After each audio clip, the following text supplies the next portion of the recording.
Basically, at this point, I'm 10 pages into this document, and I just defined the header.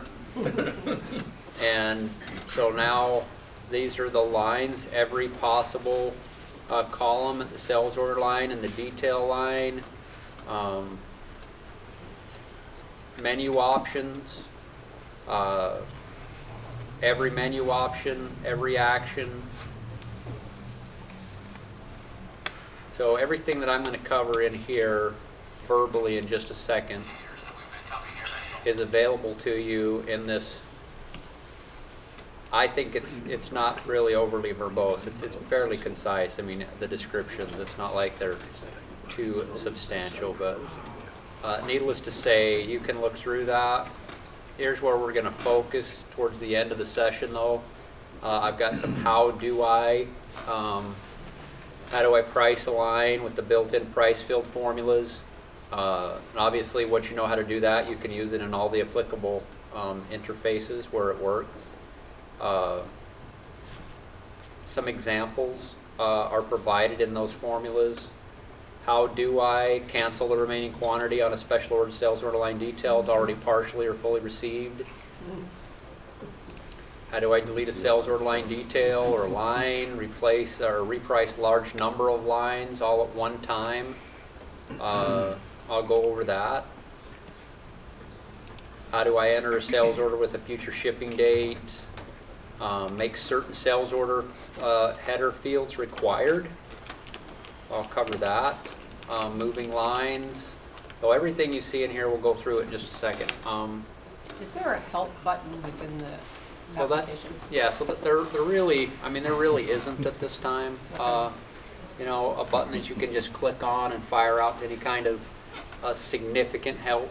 It will take you somewhere, but you're not going to get a lot of. There's a button, but it doesn't show you. Yeah, it takes you out to the wiki. One of the reasons that we've been writing a lot of this content, you know, we go back to kind of talking about what we did with rolling out versions. We rolled out, 3 new versions and nearly 200 enhancements or fixes last year. Most of those are enhancements. And that's the slowest pace we've been for 9 years. The ability to hit a moving target with documentation, it just given our resources isn't something that we really focused on. Again, bang for the buck, so to speak. It just wasn't there for us, given how fast the wheels were churning and what we were doing. But it is something that you have a similar document like this with customer collections. Okay. This content is going to find its way to our wiki over the next period of time. We'll be taking all this content that we've been producing it for that reason, with that end in mind, because we're at that point now where although we're still doing substantial development, it's kind of in various areas. Like, I'll give you a quick example as we get started here. Something that you'll notice on your menus, but you won't have any use for, so to speak. But we're looking at a particular niche in distribution that has something that they call route collections. So one of our larger customers in the Dallas-Fort Worth area right here happens to be the Speed Queen distributor for commercial washers and dryers. And one of their big accounts actually is the Dallas Cowboys. Right, Frank back there kind of nodding his head. He's a big Cowboy fan. Speed Queen CEO and I guess the regional sales guy actually flew in, on their private plane to Addison Airport to go up to the new Cowboys facility, walk in there and look at all of it's pretty cool, the new equipment that they have in Jerry Jones's, Dallas Cowboy facility up there. They have all these Speed Queen beautiful washers and dryers in there. They're actually, the way it's set up is pretty cool. I'm going to give you this because it's really kind of awesome. It's not really related to software. It's more fun. So where these guys are out there practicing, and they come into their very posh locker room where they've got all their own basically locker areas, private locker areas. Where they come in, they also have their own cabinet on the left side of that room. So as they come in, they take all their dirty practice gear, they go over to their cabinet, and it's got like it's a nice wooden, hardwood cabinet. They drop that little opening down, put all their dirty stuff in there and close it up, and then go on their way. Well, on the other side of that wall, there's a wall there where those cabinets are built in. There's just a beautiful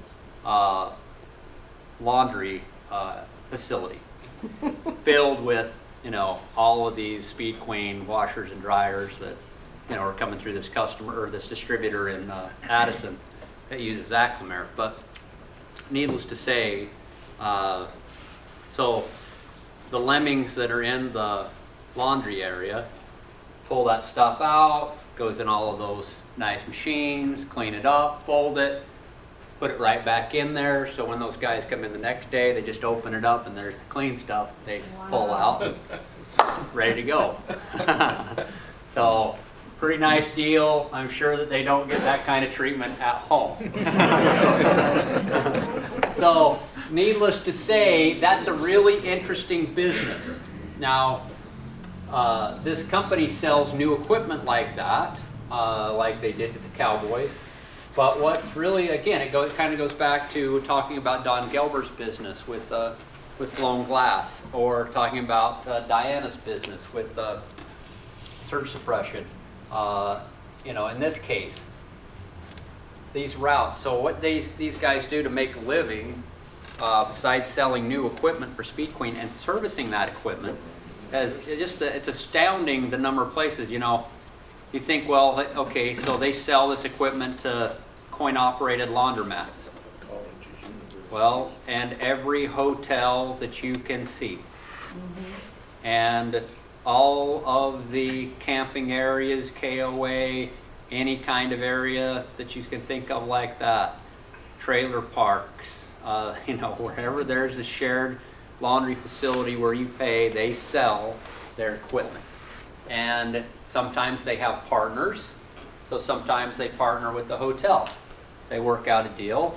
You buy on this kind of deal, we'll split the commissions.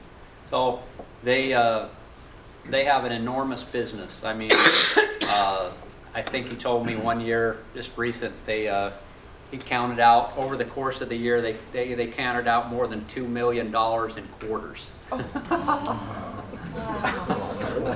How crazy is that? Now, they have a cool machine that does it.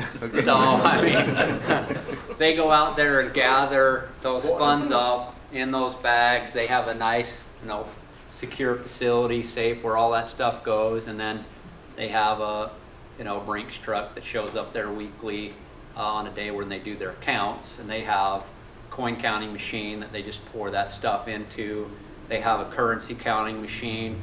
They have 3 distinct types of machines. They've got coin, they've got currency, and now they have smart card, credit card type machines. Wow. So, which are really nice. That's the best kind. So you could actually buy a card, charge it with a certain amount of funds, and then you use it for doing all your laundry. Anyway, apartment complexes, that's a giant use of them.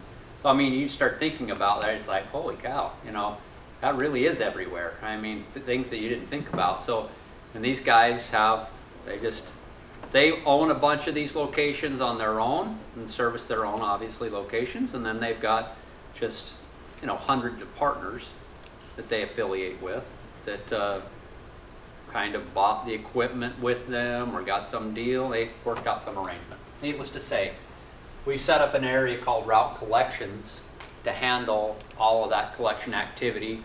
There's 3 different ways in that Route Collections area to collect coins, currency, or credit cards. That handles all their deposits. It minimizes the amount of hands that have to be touching that money.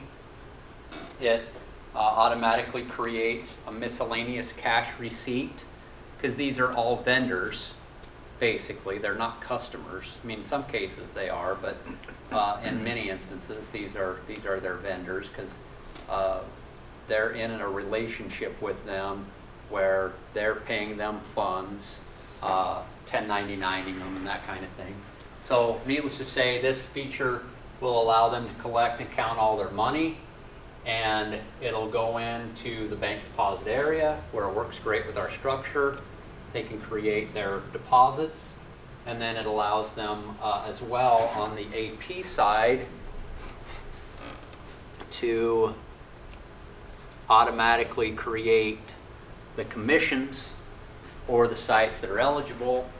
They basically, every site has basically a daily nut that they have to cover. So some amount of money, and anything over and above that, you know, is split some percentage, you know, 90-10, 80-20, 60-40, 50-50, whatever it is. They set that up in the vendor record, and then this actually looks at all of the deposits that come through route collections, looks at the last time that they were issued a commission check, evaluates all the deposits since that time, then looks at what their commission structure is and automatically creates the vendor invoices for them, so that they don't, I mean, they spent, you know, hours and hours and hours spreadsheets doing all of this in the past, using Touchstone, Inspire, you know, that kind of thing. So, and there was no automation to it. So needless to say, that's something that that we have recently been spending a little bit of time on, new deal, and one that you know, we think would open up some other distribution possibilities out there, because these guys are a wholesale distributor. Just so happens that that wholesale distribution business has all kinds of little revenue streams in this, little or large, you know, however you want to look at it. There you go, I found the vending machine. All right. Get free candy. Right, it was my idea. So Maybe you guys will go back and you go, man, I got a new idea for business. All right, so sales order entry. Let's open this up. All right. Okay. So I'm going to go through this. I'll go through some of this very quickly. Some things I'll focus on a little bit more than others. As you've been able to decipher, as we went through information today, I don't mind questions. You can ask them at any time. You know, I usually am able to find my way back to where we were. So I encourage you to ask the questions. It's not a problem at all. All right, so to start a new sales order, obviously you got the standard icons up here: new, open, delete, save. Now let me just mention a couple of things that are worthy of noting here. Let's go large icons real quick. I blew away my customizations, by the way, to clean up a couple things. Oh, I also was able to find real quickly with Kevin's assistance the problem that I had earlier in my bank deposit. I had an issue with my data in my system here. So needless to say, this is, I just wanted you guys to see that. That's that bank deposit that we talked about earlier in the AR. And so miscellaneous cash comes in like this. cool. And so there's obviously the rest of those funds. And then again, you could group that by, you know, cash, checks, and credit cards. So however, if all your checks go in electronically, you could select those and do a deposit like that. So that would be one deposit. You could do your cash separately if you wanted. It has to be obviously hand delivered down there, and do your deposit there, boom. You know, separate miscellaneous cash comes in via electronic funds, however you want to deposit it. Again, that's the concept that should exist for everybody. Oh, the one thing I mentioned, and I'll put myself on the spot here. So bank deposit has $1,825 in it right now. See how good this Doug's Demo Data Company is here.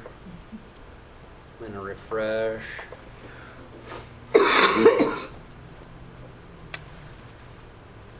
And You're on the bottom. there it is, 1825. So It's actually in good shape. That's just how it should work.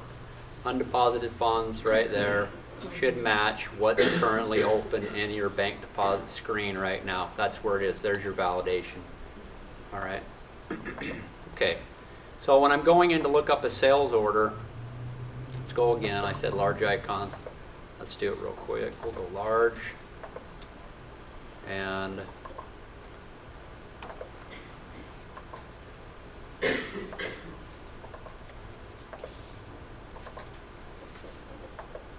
okay. Let's add one more toolbar while we're in here.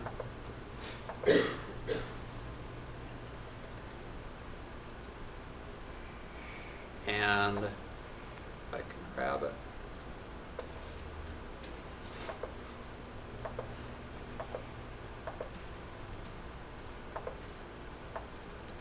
I'm going to put my totals right here.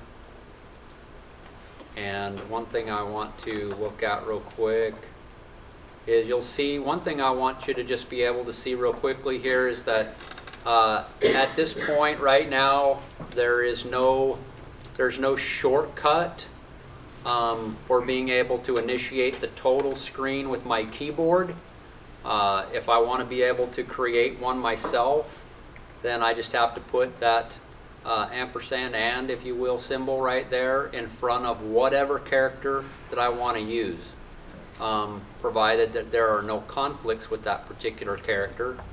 So that will allow me or give me the ability to create. I don't think I have any Alt T's. I've got Control N, O, S, but I should be good on that. You can create your own keyboard shortcuts to make things as quick as you want to make them in each of the screens. So however you want to do that, that's totally your call. One of the features that I want to bring up, and I'm going to put him on the spot, even though he's not here, and he's never going to be here. But we got some really good feedback from a long-time customer that many of you guys will know that found its way into our software that he probably doesn't have today. So he had asked for a feature. He said, wouldn't it be cool if you could actually go in and do a lookup? Oh, okay. I know where you're going now. Yeah, go in and do a lookup, and whatever your result set was, you know, if there were 10 records or 15 records or 20 records, like for instance, if I go in and I put in a customer name here on my search, and I'm looking for that customer, we're only going to look for, let's go open, partially shipped, or being picked. How about that? Let's just see what I've got out there. Perfect. Okay, so this customer, let's go ahead and see, show footer. Let's throw a sum on there. Yeah, that's a good idea. Count. All right, so there's 11 orders out there right now for this customer. So his idea was, wouldn't it be nice if you guys had the ability to scroll from record to record? Because he missed not being able to do that in his DOS-based application. And so we were like, yeah, that's great. So let me go ahead and select this one right here, this 2116984. We scroll next, 985, 986, 988, 987 obviously deleted, 989, 90. Okay, I'm scrolling record for record. Okay, I can do that using the mouse. Next, next, next. Or I'm using the Alt-right arrow. That's what I'm doing, you know, when you see me on the keyboard. Click next. And I could customize that right onto my grid, just like I've done with these other things. So if I was interested in those being right there and handy, then I could go ahead and drop them right there. So now I can go next, next, next, next, previous, previous, previous. Okay, that's obviously a closed document. I'm not going to worry about closing it. previous. Okay, so we did that. And so then, of course, he goes, like most users do, well, it'd be really cool. It'd be really cool if I had the option to actually just have it scroll through my result set. So if you open in filtered mode, that's what that means, open in filtered mode. Now when I run my search, same 11 records. Let's go ahead and start with this 7009 right here. So I'm looking at 7009. Now when I scroll, I'm only scrolling through those records. Okay, so whatever my result set was, that's all I'm scrolling through. So this is what you can do in virtually any applicable area of the application. All right, customers, items, vendors, orders, invoices, almost all of those have a open and filtered mode if it's, you know, been applicable. It's a nice feature, really easy to use. Again, if I have a customer call and they want me to check the status on their orders and I've got them on the phone, I don't have to keep firing the lookup. Next one, fire it again, fire it again, fire it again, fire it again. So now I just can scroll right through and see and talk and do whatever I need to do to assist that customer as quickly as I need to. That person, by the way, feel like Paul Harvey, right? Now you get to the person. Right. David White, Kayana Packaging. Some of you will remember that name. Well, he was kind of the leader of a users group for a long period of time with those prior software that we were with. So this is one of the things that that he wanted to do, and you know, shame he's not doing it today. Anyway, all right. So moving on. That's really a cool feature, one that I wanted to show to you guys that's available to you in order entry and in other areas of the application. All right, let's just go ahead and again start burning through, putting in a new order. So let's just start, as soon as I go ahead and hit Control N or I click on New, and let me just say this about sales order entry. This is the most functional area of the application. I mean, hands down. I mean, it's the most functional area of the system. There's a lot of companies that don't use counter sale, that do counter sales, because, I mean, counter sales is really designed with the idea that you're running a store and somebody's coming in and they're getting a product off the shelf just like you do, and they almost could check themselves out like they're going through a kiosk at Walmart. That's the idea behind our counter sales. That's a different interface. I'm not going into that one. But it's very driven for that kind of thing. But it does have the small distributor in mind, because if you go to Walmart and you have to return goods, what do you have to do? That's right. You got to go to customer service. You got to get a refund at the customer service desk. And purchasing the goods is a completely different transaction. But no, we don't do it like that. Because the small distributor doesn't want it like that. So our counter sales actually allows you to take returns and sell goods all in one screen. But sales order entry isn't designed with any of those things in mind, but it is designed with the idea that from this one screen, I can initiate all my buying activity. I can invoice the order from right here. That's good. Okay, so you know, this provides me a way to use sales order entry on the counter when I need more robust kind of functionality. You know, if somebody's at the counter and they want these 3 items, and they get up there and they also say, I want these 3 items, and they go, hey, you know, I could really use this too. Mm-hmm. And guess what? You don't have it right now. You're out of stock, or you need to special order it. And they go, well, order it. I'll buy it. So then obviously that becomes a little bit a dilemma for counter sales, although our counter sale does have functionality in there to handle that. What it'll do when it's done with the transaction is it'll spawn a sales order for that good.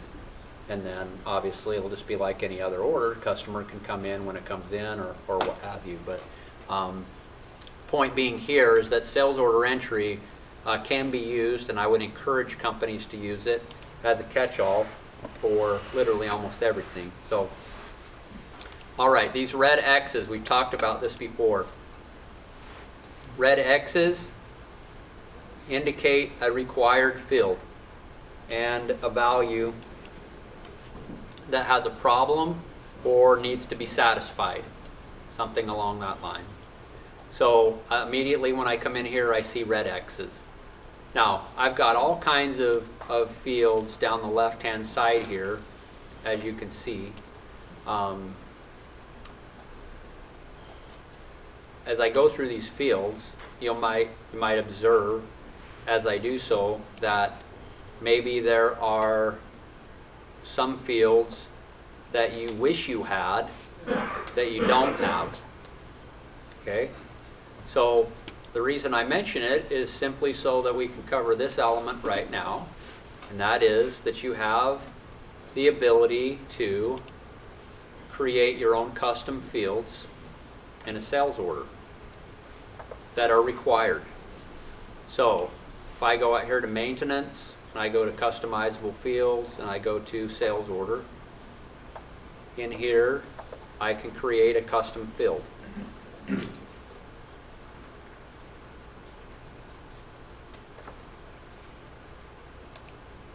Whatever. You can have spaces in there. Don't read anything into that. That's habit. So you can name them whatever you want them to be. Totally your call. The fields that are already there, can you customize any of those? What's that? The fields that are already there, are they customizable? No. Okay. So What do you mean by customizable? Change the name of them? No, but change that, make it required on the. Oh, yes. There are some that you can make required. So like the requested by, late by, can you make that Let's, something that has to be filled in? So let's do that. Let's go to required fields here real quick. So here's a listing of additional fields that you can make required right now. And I think Kevin's built this structure such that, we can take requests and add to it. So you can have 10 custom fields in the customer master, and they can be made required. So that when a new customer gets added, you have to put in a value. Customer quote, you can make both the inside and outside salesperson required. Item custom fields, 10 of those. Again, you can make them required along with product group. In the purchase order, you can make the buyer a required field. In the sales order, you can make any of the 10 header fields required. Let me ask you. Outside sales, inside sales, and I'll just cover these others real quick. Order source, there's your contact or ordered by. And then if promised by date, you can make, if I promised it to the customer by this date, you can make that a required field. So in this case, I'm going to say that's required. That's the one I just created and called Fort Worth 1. Again, this interface you're looking at is called the Acclamare Command Center. It's an admin utility that runs on one particular machine that you can access and do whatever you want to do with it. Okay, question. You mentioned that purchase order field and the buyer. Our current software, once a buyer's been created and they're associated with records, you can't get rid of that buyer. They're in there forever. Is that the case with? That's largely still the case in certain, I think there's certain, we actually have taken deletes down to a better level than that, I guess you could say. There are certain records you can get rid of that you could have never got rid of in your current software, based on what I know. But we did build routines like to delete stuff that you can't delete, I know, in Inspire today. That'll go out there and clean up certain records. But if it's tied to history, like a purchase order itself, and it's stuck in a historical purchase order, that's I mean, once you get tied into transactional records, that's a problem for us. I was just wondering. But like price People change contracts, jobs. like a price contract in Inspire, can't get rid of it. You can get rid of it in Acclamare. Can you get rid of a vendor that's gone out of business or a customer? You instead can of merge them. You can Those merge are it into another gone. vendor. Yeah, we can, yeah, I know that. It's Just just, call 'em we gone. just can't. You can if it's not tied to a vendor invoice that's still sitting out there or a purchase So if order it's that's still 4, sitting out 5, there. 6, 10 years old, If you get rid of those records, then absolutely you can. Just merge it to gone, just Yeah, I like we know. did before. yeah. I'm familiar with the merge to gone. Yeah, merge to gone, exactly. So going back here to sales orders. All right, let's go back in here, select new. All right, we're gonna look at these fields that I just worked on here in just a second, but one of the things that I'll go over while I do that is to show you that, as many of you know, I can make this screen look the way I want it to look. So, as I go in here now, let's say that I want to, I have a single warehouse location and it's always going to default. That's the case, yank it out. I don't worry about Salesforce at my business, I'm yanking it out. Order source, I'm going to leave that one for now. Notes, we'll leave that for now. Okay, rules, we don't do ship complete. We don't do blind ship. Tag and hold, no. Will call, yes. Taxable, okay to substitute, don't care about that. Don't do lot price. You're not in business, are you? Yeah, I don't. Okay? All right, we're simplifying, all right? So now we're down to, customer information here. Oh, look at that. So there's our custom fields, and one of them happens to be required. One I just made required. So let's get rid of a few other things here. Release number, allow back order, don't care about that.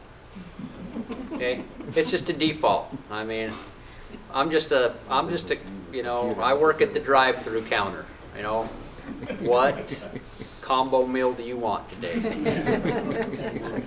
That's all I'm worried about. This Freight is- charges, get out of there. this Freight is for- allowance, you're gone. This is for each PC specific, so if I'm doing this on mine, it doesn't affect anybody else. That's correct. Okay. Yep. So, Can the information here on ordered by, or no, taken by, be their PC name? still have all that in here. Now I want to start arranging my fields the way I want them. So I want the purchase order as like the second thing I put in. These custom fields that I gave horrible labels to, we'll say that they are realistic and they mean something. And I'm putting that one up there because it's required. This one, I'll just leave where it is. All right, service can stay there. Ordered by, who is it I'm talking to? I'll move that up. Okay, and so now, I literally have, I have created, I'm gonna get rid of this entire section. That row, that particular band right here, we're just gonna, category, we're yanking that out of there because there's nothing left in it. We moved it all out. Okay, so I start to just clean this up. I create the order that I want. Advice to you, number one, is that you would close it out after you set your customizations in. Okay, so now when I come back in, I've got my customizations the way that I want. I know that, is it Doug? Did you cover this yesterday about customizations, closing your screens in the right order? Okay, so here's tip 101 again. This is something you probably already have. And where's Bert? Okay, I'm still on. So for you watching at home, all right. So this is an important part to remember. When you are customizing your screens, you need to make sure that you don't have that same screen open multiple times, because you can have 10 sales order screens open at once. If you customize this one and close it, and then you have others open, yeah, your changes are toast. All right, you're in trouble, because the last screen that you close On that on unit. that particular interface, sales order entry, is the one that's going to have its customizations written and updated to the local drive For that particular user. for that user on that machine. Okay? Now, again, emphasis being, I've heard this several times, I made these changes and I lost them, and then lo and behold, they had a sales order screen that was minimized or something else, you know, where they had a duplicate, and then their changes got overwritten. So if you're in the mode to customize your screen, yep, close everything, open the one you want to edit, go ahead and modify it, and close it.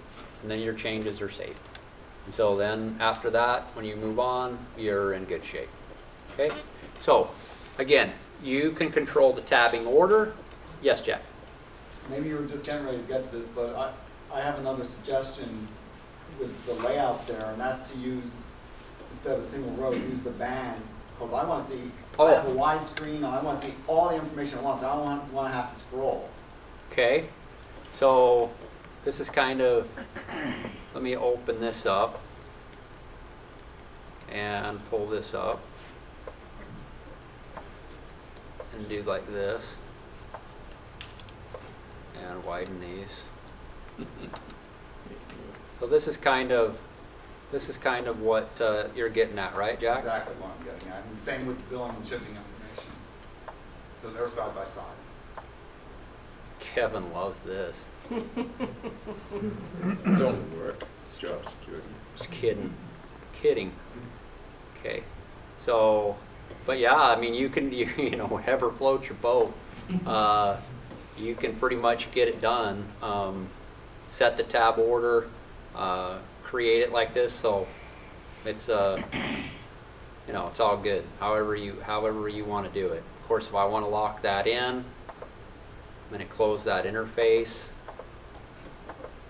and I'm going to reopen it, start new. Okay, so no, that's a good point. If you don't show in bands, show in a single column, back to what I had here a second ago, another nice feature that I like is that you can actually take particular rows and you can make them fixed.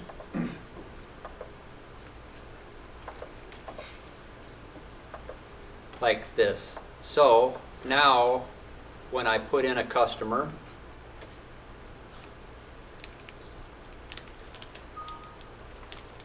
okay, I'll go over whole conditions in a second. The beauty of keeping them held there, see, as you scroll, you know, those don't go anywhere. All right. So anything that you'd make a required field or something that, you know, is that important, maybe you just want to have it up on the surface all the time, so it, you know, you can always see it at a glance. So I'll go ahead and put in a PO. Ordered by, this is free form. Oops, free from. Free form, I can type in whatever I want right there, or it is tied into the contacts area.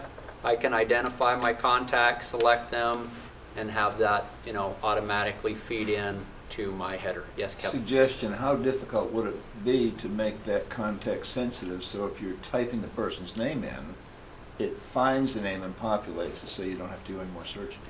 I don't think the widget works like that. But Yeah, I mean, it's designed that way on purpose so that you can do it freeform. otherwise, Oh, I okay, mean, so you that can lets type you it just in. have it in. I mean, that way you don't have to have the data, have that name in your database.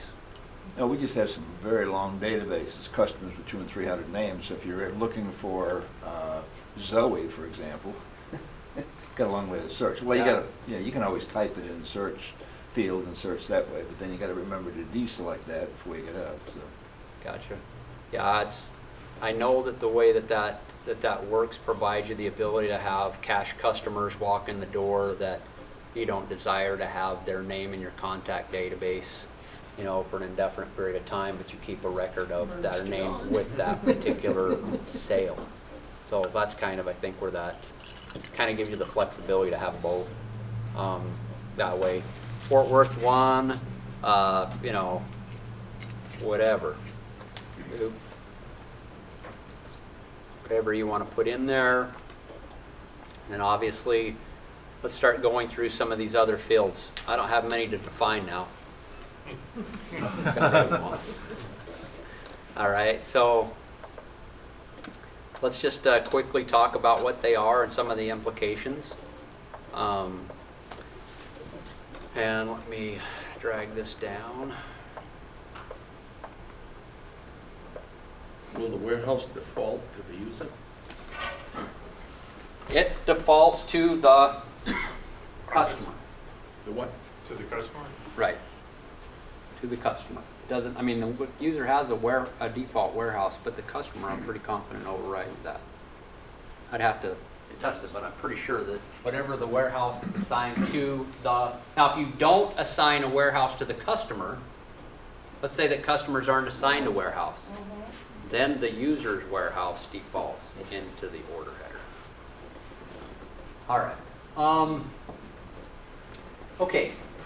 Obviously, customer, pretty self-explanatory. Billing information, shipping information over on the right-hand side.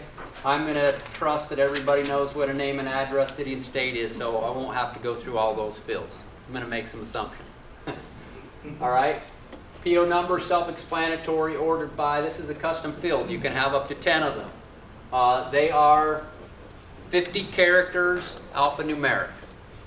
Okay, 50 characters alphanumeric. Terms. Again, terms of sale, you can have standard, you can have prox terms, you cannot have split prox terms. We don't do that. So, just a heads up. That's something that we've kind of gotten away from. We don't do split prox, at least at this time. We've had some requests for certain types of split terms that might find their way in the future. More on the AP side than the customer side, but so you have your regular standard terms, COD, credit card terms. Not going to go through all the various terms of sale that are available to you in the system, but it's obviously set. You can control fields that get edited in the sales order by security. So there is not only security that prevents users from getting to certain areas of the software, but there are also individual field level security settings to prevent certain fields from being edited. And that's always been one of those things where, and I don't know the last time we got a field security request. It's been a while. But we've built, I mean, we've designed that area of the software such that if you do have a request that, oh, I want that field in that screen tied down, and we presently don't do it, I don't know what the field would be because we already have a bunch like that. But if you have that, then it's just requested. Okay, it's not that hard for us to add it, incorporate it into the system.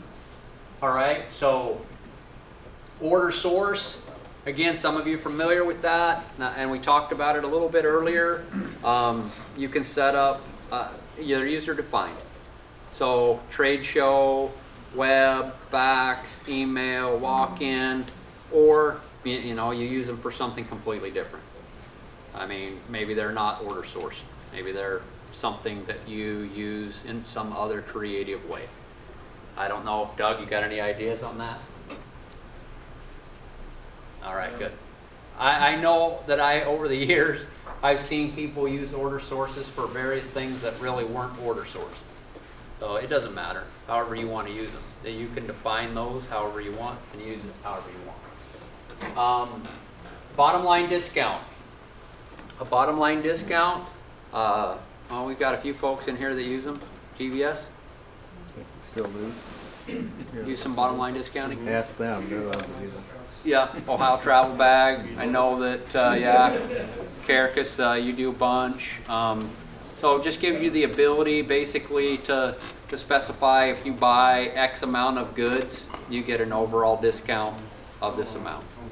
Okay, kind of like families, but on a global order basis. All right, family discounting, but more global than that. Notes, okay, you have multiple note fields, all right, and this is in your document, your big white paper that you've got. Notes that get entered here in this notes field, as well as notes that get entered at the line level that I'll get to here in a little bit. Those move forward to the invoice. So when this order gets invoiced, the notes from the header and from the lines actually move to the corresponding invoice header and the invoice lines. Now, where they show up on your forms is up to you. I mean, forms are customizable. So if you want them to show up and you want to use it as an external note field, then that's what you do. Put it on those forms. If you don't want it, don't have it on there. That's your call, because the forms are completely customizable. Going back to bottom line discount, is there an option to put in a dollar amount discount? Just a straight dollar? That you know what it is? I mean, you're like, oh, I'm going to put $1.50 off this? Discount, $100 discount. Yes.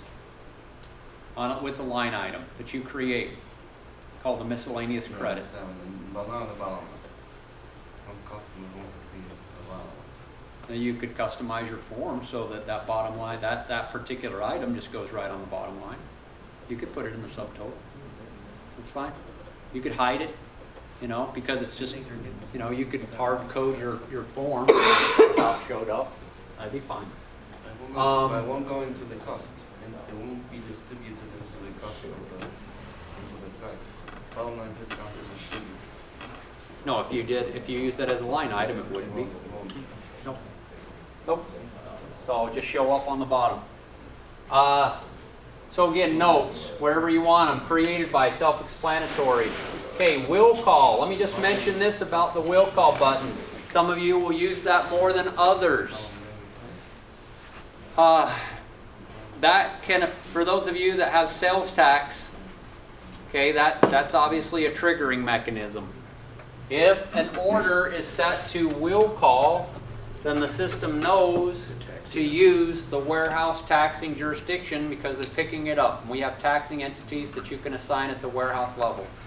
If that is not checked, then it's going to assume the goods are shipped to that taxable customer, and it's going to use the taxing entities associated with their shipping location. Okay? So that's the only part of that. That's just a Boolean yes, no, they're taxable, they're not taxable. That doesn't come from the master? That does come from the master. Yep. And you'll see again in that document, you know, a lot of this stuff can come right from the master. So will call, you can default almost all of the rules. So will call, taxable, ship complete, blind shipment, tag and hold, okay to substitute, all of those come right from the customer. They just default in there. You can override them, but I mean, they're all defaulted right from the customer record itself. Ordered on date. Well, let's talk about dates for just a second here. Probably the most important and I guess complex part of understanding the process of an order is understanding those dates a little bit. We don't think they're too complicated, but you know, inevitably we have questions. So obviously this is the date the customer places the order. This is the date that you want to pick and ship the merchandise. Okay? That's your ship by date, if you will. I don't remember even what it's called in Inspire or Touchstone. I don't remember. Your commit level 1 day, whatever. It means it's going to go that day. Earliest. So earliest ship date, yes. Okay. We call that a pick on date. That's the date we want to pick the merchandise off the shelf and ship those goods. And you can make that a forced field. What's that? You can make that one where I have to fill it in. Because I don't want it to be today, it could be late in the When we go into afternoon, the won't get picked up customization, you can tomorrow. make that Yes, a Required required. field. It is going to default today's date, or it's based on what your cutoff time is in your warehouse. But And beyond it's based that, on a setting in the customer also. customer does have a setting for it as well. So you can actually, You could this say, customer, This customer, we never pick it before a week. Right. So it's 7 days out of the month. Or 1 day, or 2 days, or whatever. Yep. The promise by date is optional. Okay, so for a lot of you, I would have stripped that off. Throw it in here. Some of you will want to use it. You saw you could make it required. The companies that use it really use it. I mean, it's what they do. So if it's populated, then that tells you, and again, you can make it a required field, but that is information for your company saying, we did talk to this customer, and this is the date that we told them, that we were going to either ship their goods or they were going to have their goods, whatever it means to you guys at your business. But that's an optional date field. It does not have any logic in it in terms of Acclamare. I mean, Acclamare is not going to hold this thing from shipping because of that date. It's just not going to have any influence on the order itself. Yeah, Diane. So we use all of those dates. Uh-huh. And we use the pick-on date. That date prints on our kit orders that go outside. So they know that assembly order has to be built by this date. The promise by date is the date that prints on the customer's acknowledgement. We promise you it is going to ship on this date.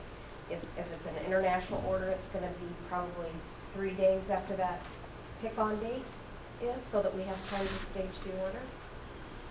Or it might just be 1 day because we have to test the unit for 24 hours. Late after is how we calculate what our all of our statistics for our on-time delivery. Ah, okay. So those are all really important for us. Great. Yeah, those are good examples. Can you make them required to be filled in by whomever's taking the sales order? Yeah, they look at the order and they can tell if the customer says he wants it by 3/8, then yeah, we're gonna promise it that we can do it on that day. But sometimes if he says he wants it on 3/8 and we can't do it, the promise by date will be after that. But we treat that as a failure because the customer wanted it on that date, so late after, maybe before the promise date. Gotcha. So the key part about this date that I want you to just make sure that you follow on the pick-on date, because there's quite a bit of logic behind it in the application. The system will not allow you to produce a pick ticket prior to that date. Okay, so like if you go into the batch pick ticket printing area, say give me the pick tickets that I need to pull, all that kind of thing. If that date is in the future, then that's not going to be a document that we're going to pull. Now, that has a lot of impact on what ultimately the status of this document is in terms of how it flows. Just to restate, there's only a couple of you that wouldn't know this, so I'll just kind of state it quickly. But basically, sales orders go through open. Okay, they start as open status, as you see up in the top left-hand corner. Open status.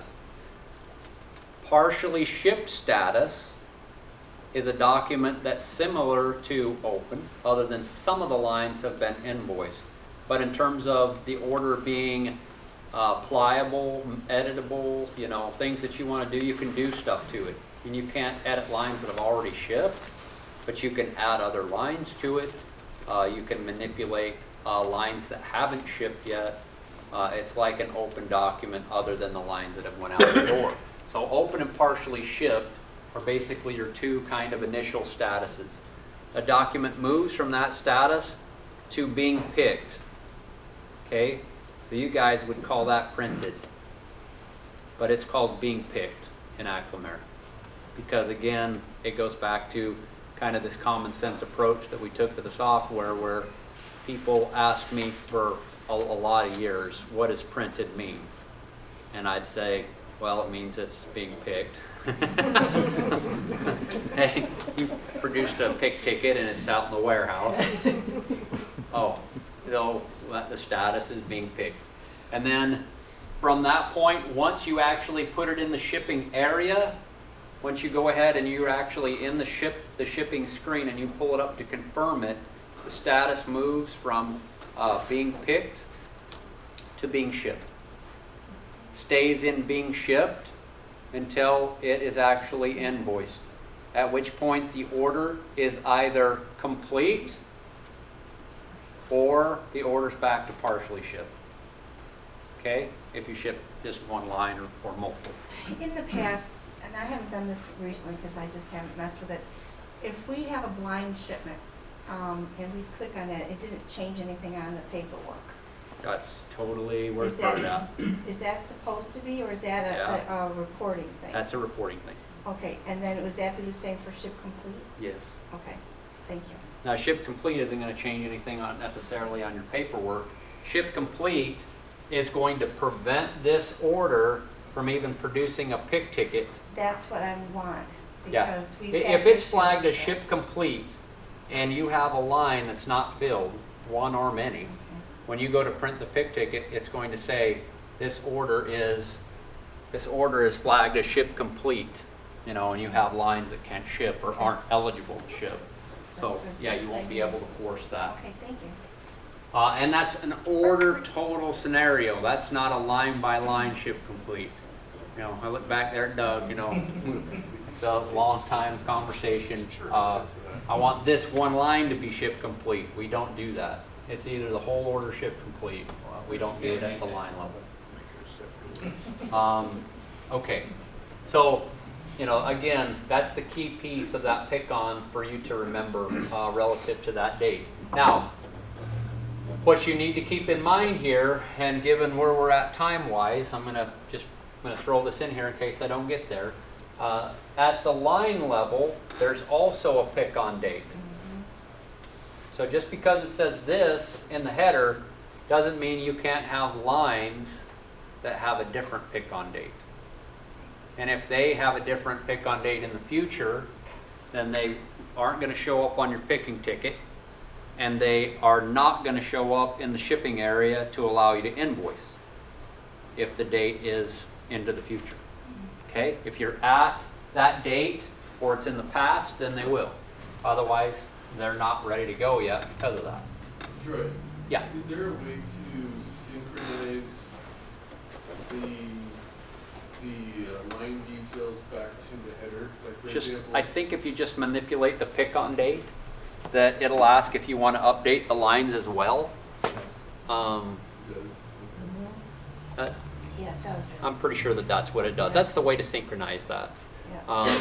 So if you do get them out of sorts, you know, just go up there, change the pick-on date to some date, doesn't matter, then you can change it back, you know. So just something to initiate that. All right. So these other fields, scooting down here, service, this is your carrier service. Obviously in this particular database, you set one up, will call at this particular time, UPS, FedEx, whatever it is. Again, we integrate to UPS, FedEx, USPS. I think that, I mean, Indicia was the piece of that. And then if you have rate links, anything that rate links support. Yeah, that's true. So, some choices for you there relative to manifesting and carriers and integrating to other packages. And we can add carriers to our list to make it more customized for us, right? What's that? We can add carriers to the list. Absolutely. So, yeah, this is this service carrier list is user defined. that's So- something that we can add to our That's what I thought you meant a carrier. What's that? add it to our must field. I don't think you guys have it. So Can you let's make say it a required field? the salesperson puts something in, it's empty, like the warehouse needs to call the salesperson, how this goes out. I'm sure you can make it a required field. Then Yep. they put a dot in it. Yep. That's what we do. Okay, so let me just keep moving here. Freight payment method. Basically, you've got use customer account. If you're using, again, this is all if you were, we're not going to talk about shipping because that derail us a little bit. But, you know, add to invoice, use customer account, a couple of options, different options, manual that are available for you in there. Shipping information is a note field. Okay, so you have this note field, all the notes that fields that you have are basically varchar 8000. So, I mean, you can type up to 8,000 characters in any of those fields. And this is one of those. Shipping information, just like this. We do have some customers out there that, they wanted, they might use one internally and one externally. So, because this one carries right onto the invoice automatically, they actually use this for external notes that print on their forms, their documents. This one they use internally for other reference pieces of information. And again, you can create your own, custom fields, 50 characters. All right, let's go over a couple of these that I pulled out. Warehouse. Again, if it's empty, it's going to default to the user's warehouse. Now that's pretty key. You can change your warehouse. There's a number of you that don't have multiple warehouses, but several of you that do. We actually have a feature in the system that will allow you, even after you've added line items. I've got 3 lines on this. Oh crap, I'm in the wrong warehouse. To actually go up into the header and change the warehouse. And it will change the commits and reallocate the commits. That's something that we put in the system some time ago. Found that there were some scenarios recently that would cause a problem with that, but those actually have been addressed. What about if you get the 3 line items, 2 of them coming, you got 3 line items here. 2 are coming from my warehouse. I don't have enough in stock or whatever on my 3rd line. I want it shipped from one of my other warehouses. How's that work? I'll get to that. Okay. So that's when we get to the lines. Okay. I'll talk about all your options there. This would be if you're changing it and you want to change the whole thing. I'm in the wrong warehouse or whatever. We have one customer that customer of Tom's. What they want to do is they actually have the scenario where they put in like 15 lines, and then they look at it, and it's not necessarily a mistake, but they see that all of them are available at a different warehouse, whereas they have just a couple back orders on this one. They want to just change it and then ship all of it out of the other warehouse. So that's what that allows you to do. Who gets credit for that sale? What's that? Who gets credit for that sale now? Oh, George, I'd have to look at the logic on that. It doesn't compare. It compares the customer's warehouse at some It point, looks but at I the always have to customer's look this up warehouse when and the then makes a question comes up. determination. But I as still to- can have it go to the customer's warehouse rather than where it's shipped from. I'm pretty confident that the logic is when it does a sales invoice post and it writes the usage, it actually writes the usage for the customer's warehouse, even though it's shipping from the other warehouse. Yeah, so because that's where that customer buys primarily. So it wants you to know that that is where they typically buy, and that's where they want the usage. So, but I think that's in a stored procedure that we actually, we can modify it. You can modify it to trick it into using a different warehouse. Exactly. I know that we've had to do that at 2 different sites. Ones that want it like I just described it by default, and then others that want the usage to go from wherever it's shipped from. So, all right. Inside sales, outside sales. We talked about ship complete, blind shipment, worth mentioning. Okay, that does require a form that has blind shipment logic in it. We have, several baseline examples that have that. We have customers that are really dependent on that in their business. So if you have a blind shipment, basically you are a third-party fulfillment company, and you don't want the end user that's going to get the product Comes from you. and to know anything about your business. So those forms actually have logic that shift basically everything around, so that in the header it doesn't have your company's name, but it has your customer's name, and then it has their customer's name down below, bill to, ship to. So yeah, there's logic in those forms, in those baseline forms to do that. So you would just need to get with Bert Okey-dokey. on that. Tag and hold, same thing as a forms thing. All it does, it doesn't really have anything to prevent a whole lot, other than when the form prints, you can have it write tag and hold, tag and hold, tag and hold, tag and hold over the top of the shipping information address so that they don't know where to ship it. So they pull it, and they tag it, hold it, till they get released, all right? Okay to substitute, again, these are defaults from the item record. That's pretty much informational. Only print totals, again, is kind of a form logic thing. I've got a couple of sites out there that do a lot of lot billing, and they use only print totals. Release number is, people have all kinds of fancy uses for release number, but typically it has to do with government entities that give you one PO. It's good for X number of releases or over a period of time. That's what that's for. Allow back order is, again, defaulted from the customer. It's informational, meant to tell you, what this customer prefers relative to that. You can create your own freight charges, as I talked about earlier, and allowance tables to give free freight in certain scenarios. So those are all the fields that go in the header of a sales order. All right, let's move on just a little bit here, and let's talk about lookups for a second. So I'm going to go ahead and pop in a part number. So I want you to notice something about the item search here. When I put in this partial number, it went out there and found those 5 matches that are out there.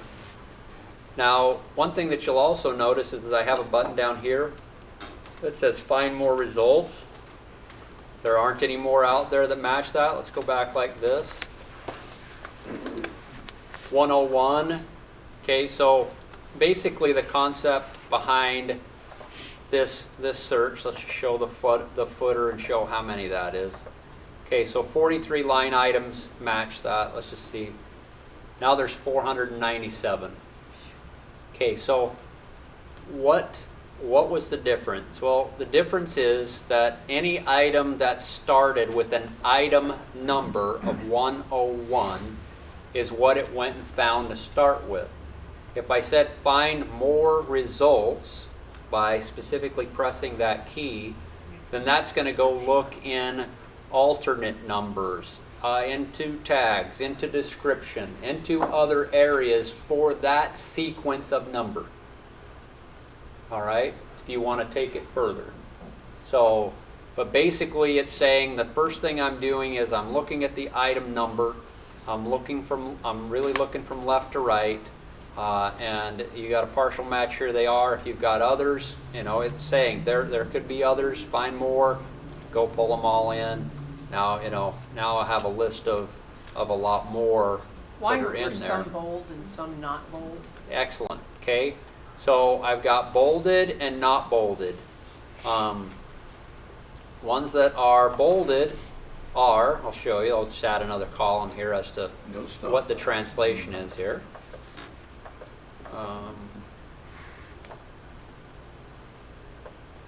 Okay, so line items that are bolded are stocked items.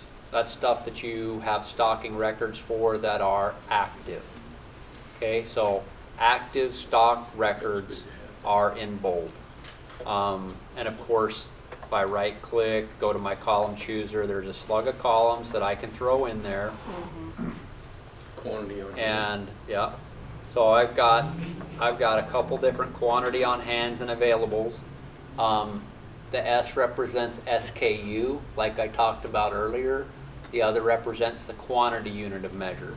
If all your stuff is in eaches, or it's all by foot, or whatever by piece, then they're the same. They're just going to show the same data.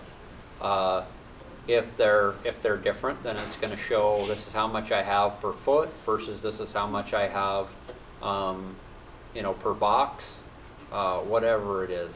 So let's just, I'll throw both of them in there just for kicks for a second. But you have to basically, know what unit of measurement they're showing, right? You don't know that up there. oh, it's right here. Oh, I'm sorry. Yeah, and you can customize other fields into your grid. So that's my quantity and if I'm only interested in not seeing this one, which is the SKU, so then I know that this is actually saying 50 feet. That's exactly what that is. 50 feet, 90 feet, 200 feet. Okay, so that's the translation for that. Again, the searching is really flexible from that standpoint. Going back here, let's go ahead and select a line item. I'll pop a line item in. Let's not steal on my stock because I like to use examples. So that item's committed. Let's go ahead and throw in something else. Yeah.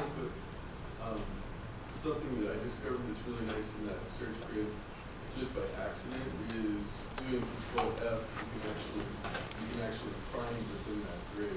Yeah, I'll show that real quick. That's really good because there's a lot of areas where that can come in really handy, and one of them, by the way, is in price contracts, where we were earlier. When you have a list in price contracts of like 500 individual line items, if you happen to have done it that way, which I don't like, obviously, talking about simplifying it, but if you do happen to have a slug of items in a price contract and you're trying to figure out how to find one, then that's a great way to do it. I'll show you that in just a second. Look at this message here.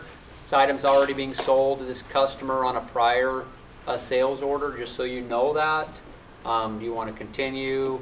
Yeah, I'm going to go ahead and continue and buy that. Okay, so let me see if I can find, all right, there's a good one. So this item, I go ahead and select. This is a class 13 item. I want you to notice a couple of the things that you see there on the screen. You got a couple visual clues or cues on the screen. All right. So obviously that one's pretty simple to decipher. Okay. This one right here gives you both messages. This line is 0 price. This is a class 13 item. So it's just alerting you to both of those situations. All right. But it's not, one thing that you'll notice, and we fight it. I mean, we fight it, and some of you are going to be like, please stop fighting it. And and some of you are going to agree with us. But we don't do pop-ups. I mean, we really try to avoid pop-up messages that get in the way of the user entering line items. Because what we find is that after a period of time, they ignore them anyway. They figure out how to just keep it in the keyboard. And yeah, what did that say? I have no idea, but it was in my way, so we just keep on going. So, we try not to punish Majority. exactly with those kinds of things. So we've done a lot to add these kind of visual clues or cues. I mean, in this case, you'll also see the back order is in red font to kind of let you go back and look at an order and say, oh, that's a back order. Yeah, Jordan. Yeah, if you go to archive something, do you let them know how long that price has been out there that they're archiving? It's 5 years old and they're still pulling it in for today's selling price. You talk to your own internal people that you're quoting an old price or telling the customer? Well, it could be either way. Okay. So there's a couple of things you can look at. Let's highlight them both. Oop, I don't want to do that. Remember, hit the row indicator. Okay. All right. So, and that was a good that was a good example. I almost highlighted a feature I'm not ready to talk about yet. So, to answer George's question first, over here in the price field, I've got a few different little items that I can look at. First things first, price analyzer. Okay, so just as information, I'll give you another example. This is another David White type example. I like David White, by the way. So, why don't you bring him back? Oh man, I don't know how to pull it off. But this wasn't from David White. This was actually from who? Design Edge. No. See, I'm waiting for someone to speak up. Where did this idea come from? There's only one person in this room besides me that knows exactly where this came from. So let's move on. It's not Kevin. It's not me. Putting him on the spot. Okay, there's a guy back over here in the left-hand corner named Tom Roulette. He had a prospect in the Carolinas that I think the guy played tennis at your club. I know who it was. Yeah, did he play tennis? No, that's somebody else's. I thought that was the same guy. But needless to say, there was a guy that Tom worked with that we did a demo for, and the thing that he said, this was a great idea, we threw it in the system. He said, I have told my people that I will give bonuses at the end of the year, sharing the profits of my company with them if they will increase overall sales margin, gross sales margin for the year. They'll increase it by, I think it was 1%, 0.5%, because it was a pretty good sized business. Because if they'll increase it by, my margins by 0.5%, I'll share that money with them. And so he's like, I need some tools that will help us do that. And I was like sitting on the phone with him and Tom, and I'm like, what do you have in mind? You know, how do you think you can pull that off?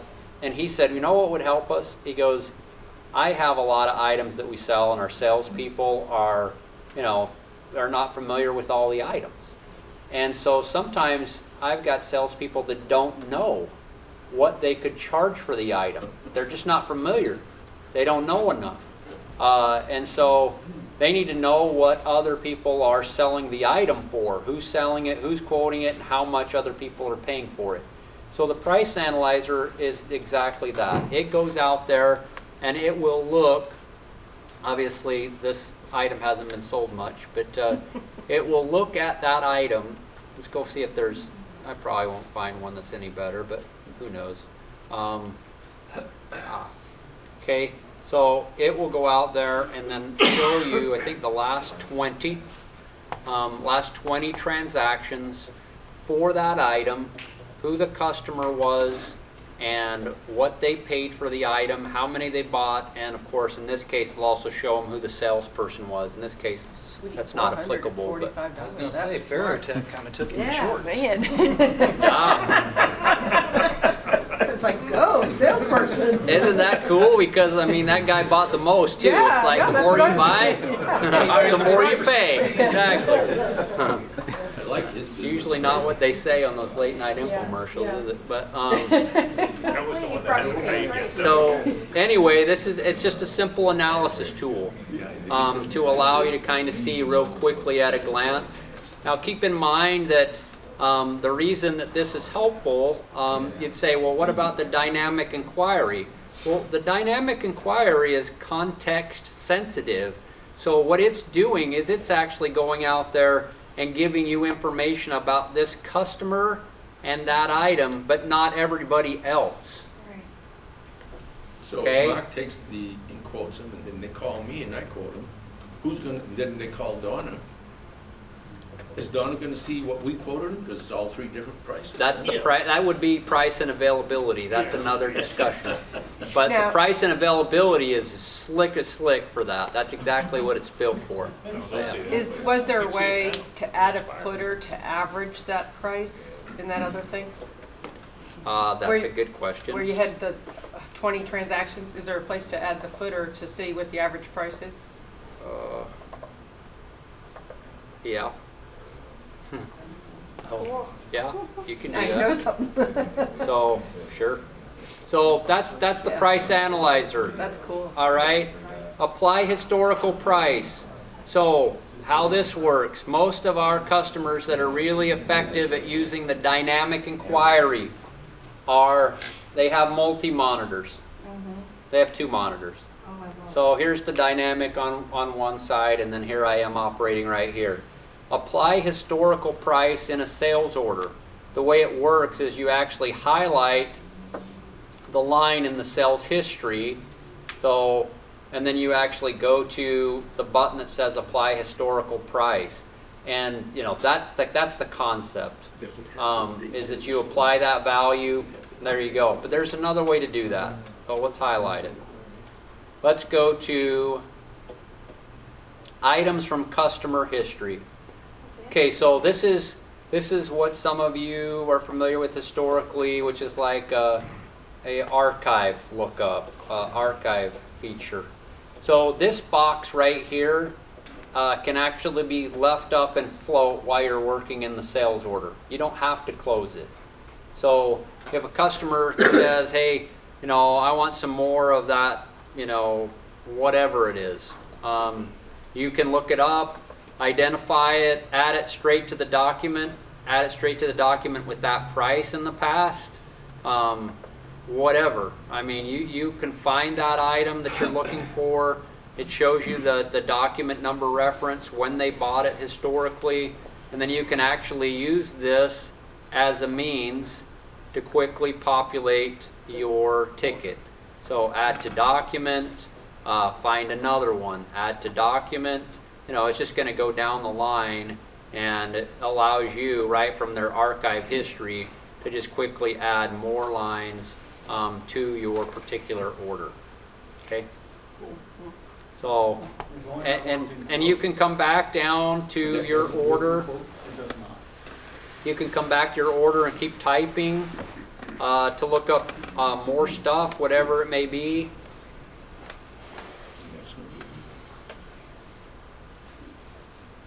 And you still, I mean, if you had the screen real estate, I don't really have it.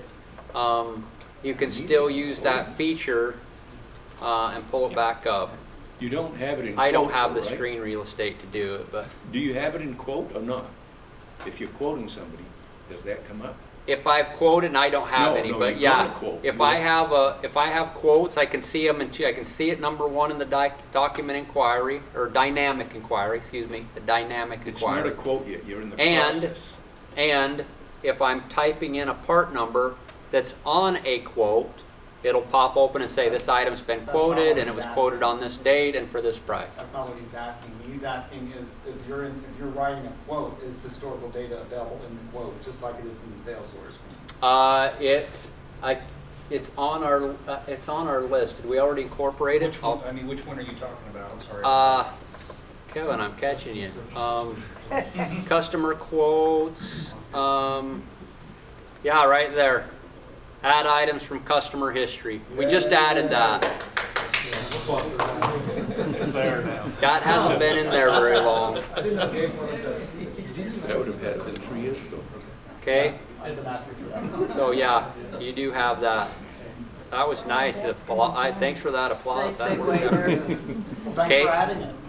All right, let's keep going. All right, so if I want to edit line numbers, all right, if I want to edit a line, this line number 7, if I, for whatever reason, the customer's like, you need to, I want this in a certain order, and I want to change line number 7, I can actually go to line number 7, change it to line number 2. Now, I'm going to end up with 2 line number 2s, so I can grab the other line that I didn't want to be line number 2, and I can make it line number 7.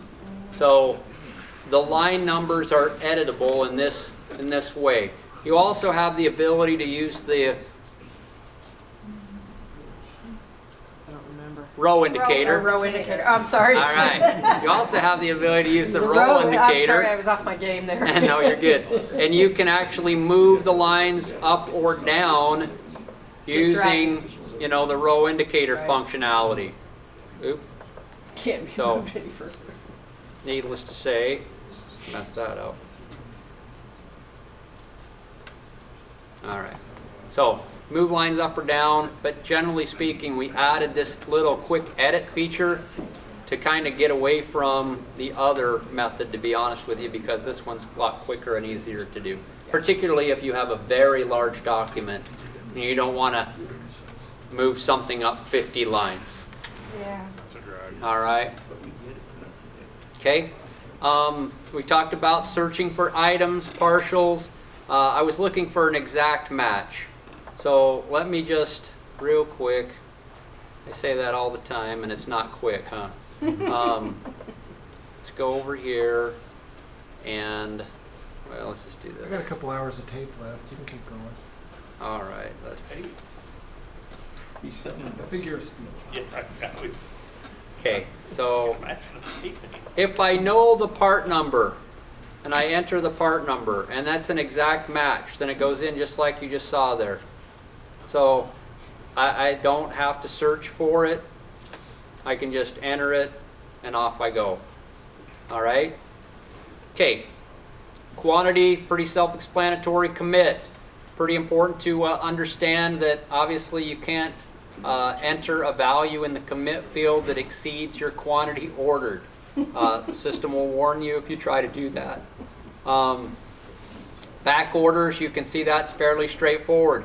Some of these lines didn't commit and didn't back order. Why? They said the ship completed on the ship. Not stock. They're non-stock items. Oh, that was sweet. Column chooser. Okay, so you see my column called blah? Yes. That is a custom field. I didn't know what to call it. Called blah. All right. So So it's not an acronym, huh? yeah, no. Nope. I'm not sure. So item type. Drop it in over here. Okay. So those bottom two lines are non-stock or virtual items. Those are items that, you know, we just would typically call non-stock special order type of situation. That's what those items are. You can add those right onto your ticket just like they're any other item. They won't back order, okay? Because they don't have a stocking record to back order. All right, let's just go through these other fields real quick, and then I'm going to come back and talk about how you can purchase these lines and some of the things you want to be aware of. All right, item description, fairly self-explanatory. Landed price, pretty unique feature. Most of you aren't going to want to use it. We had a customer that sold things to the government. Okay, they were in Pensacola, Florida, and basically on their government contracts, the government refused to pay basically anything you would traditionally see below the subtotal. We're paying for line item prices, and that's it. If you have freight, you better put it in the price. If you have, you know, any additional surcharges, we don't care. We don't want to know. That sound about right? Yes, sir. Yeah, just put it in the price. And so we have a feature in the system that will allow you to basically incorporate all of that into a price. So if I go to the totals area here, there is an action called calculate landed prices. So I can put in surcharges, I can put in freight, I can put in minimum order fees, whatever they are, and what that will do is it'll calculate an additional price called a landed price that this customer, if they're like that, would have custom forms. Their forms would show the landed price. And so their invoice to you look at the invoice and it'd be here are the line items and here's all the stuff below the subtotal just like any other customer. But the the customer wouldn't get a document like that. They'd get one with all the line items and the prices would all be increased to put all that stuff in there. And so then they'd have just a total basically, and that's what they were willing to pay. And what's that? Who's that? It was Sunbelt. Yep, Mike and Chris Jones. Can that be done specifically on a, For a customer under a situation? Right. Yeah. Yes. Troy, is that available? More than one customer. That is not, it might be available in quoting. I thought they quoted, but I don't remember. No, landed prices is just a sales order. Yeah, I thought that we might have it in there. I'd have to look at it, but that's, Kevin doesn't think it's in there, it's probably not in there. Yeah, I mean, not that it couldn't be in there if you need it, I'm just saying it's not in there. So interestingly enough, there's various functionality in the system for that, particularly in customer returns. So when they return goods, there's a field in there that shows what the landed price was, so you know when you're giving a return what you're actually giving them a return on, just the price of the product rather than something else. Okay, so that's that column. Let's just add the column chooser back up here for a second. I'll talk about canceled in just a minute when we do some special ordering, and I'll also talk about quantity from other sources and commit from other sources. Cost I'll talk about too when we do a purchase here in just a second. I'm going to go ahead and throw it up here for just a minute, and we'll use it. Customer's item number, not going to spend much time on it. There's documentation in there in that white paper about it and how it works. But basically, if a customer has a cross-reference already set up for this item, and there actually is too in this case, that just shows you. You can search. I could have put in the customer's part number and searched for it that way. I didn't obviously know that. So in this scenario, if I type over the top of that customer item number, I can create another item number.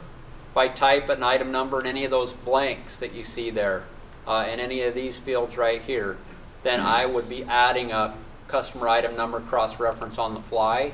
And we don't prevent, you can actually have multiple customer item numbers for one customer for your one item, which was a kick in the butt in the past. We had a few accounts that needed it. It's horrible. Don't really think it's a good practice, but again, it has something to do in some cases with the government, of course. When I worked at Northrop, it's one department called one part number, and another department 10 feet away called it a completely different part number. Or a contract manufacturer building a part, their bill of materials can make all the same piece of item, different part numbers in their systems. Yeah. If you add it on the fly, does it hold from thereafter to that? It'll hold to that It stores customer. it. Exactly what it does. Okay, so discount percent off of list, that's just showing you the percent that's off of the list price. Estimated rebate, not going to talk about rebates, but there is a nice feature in there that if you do have rebates, there's a checkbox in there that will allow you to exempt on a line-by-line basis an item from being rebated if it really didn't qualify. Extended price comes in really handy, obviously, so if you want to have that on there so that you can actually see the overall total, running total as you're going without having to go to the totals page itself. Extended wait, self-explanatory, form price. Okay, future commit. That actually is a future commit date. I'll get into that in just a second when we add some sales order line details. All right, we talked about land price list, margin, MSRP. Okay, there's your line notes. You can add that to your grid if you want. Again, 8,000 characters type of book in there if you want. That does move forward to the associated sales invoice line when this thing gets invoiced.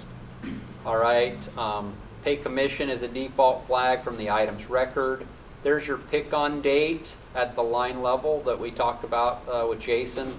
Had the question about synchronizing those a little bit ago.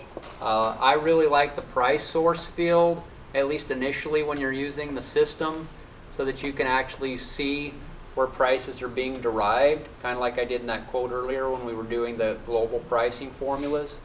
So that's kind of nice to be able to see that's coming from a contract, that's coming from an item bracket, that's where this is coming from, so you know where that's being derived from.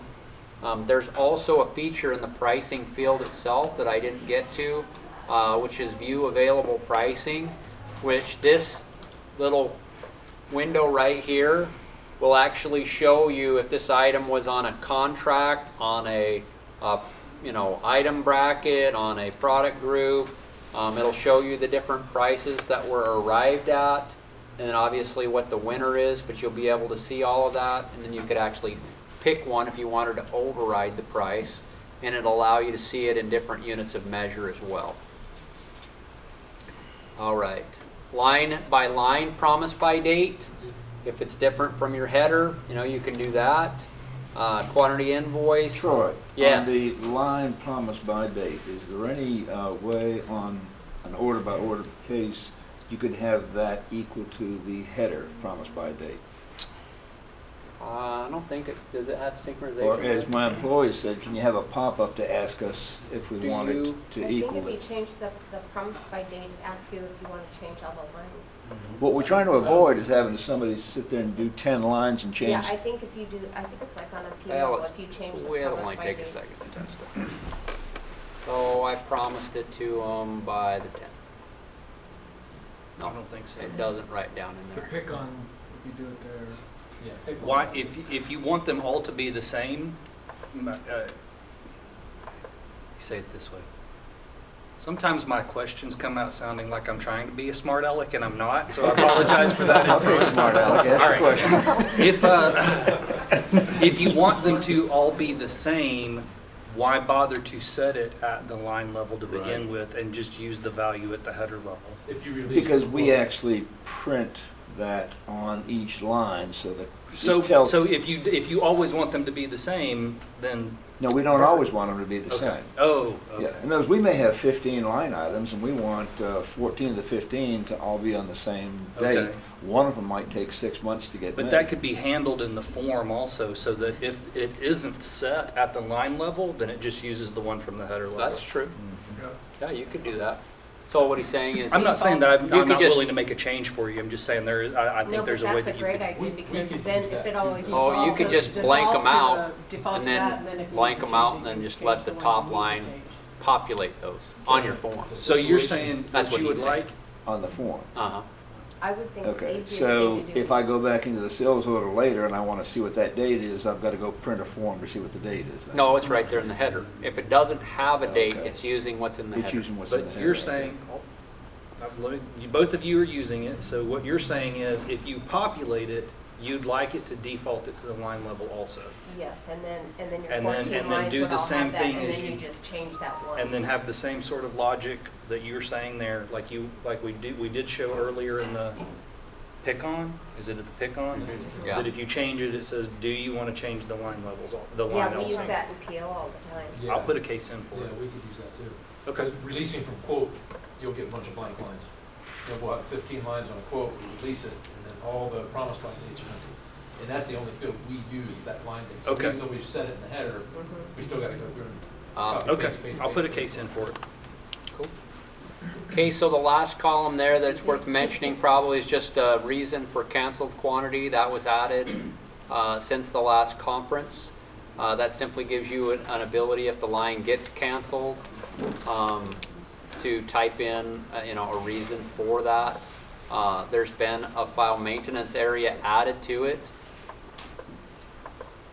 So I can type in a value free form, or you can go out and add. I guess I need to go add some. You can go out and add those in your file maintenance.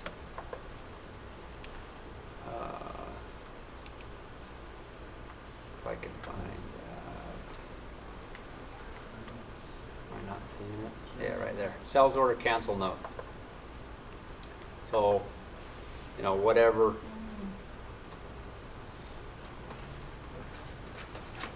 All right. So that then can become available to me, and I come back into the sales order screen, as a default that I can just automatically pull in and pop into those lines. Or you can freeform type it in as well. Yes, or I can just type in freeform to check. That just helps you have some consistency if you just had a few that you like to choose from. All right, so I'm on, I know, a little bit of borrowed time here. That's why I said 5-ish. on my presentation earlier, and I actually put 5:30 on black and white, so obviously there's nobody holding you here, but let me just go through a little bit more of sales order Can I ask entry one here. question? If, let's say we have an order that's only got 1 or 2 line items, and the customer decides that they want to cancel the whole order, nothing is shipped, and we cancel, and there's a PO attached, so we have to cancel the POs first, and then cancel the line item. No, What's the best way to do it so that, because we can never find the paperwork ever again in the system once we've canceled something the way we've done it. So I'm not saying we're doing it Oh. correctly. But if we wanted to have any kind of a record of what was done but canceled. Let's go ahead and set one up. Let's just go do a special order on this. So this kind of goes back to George's question earlier too.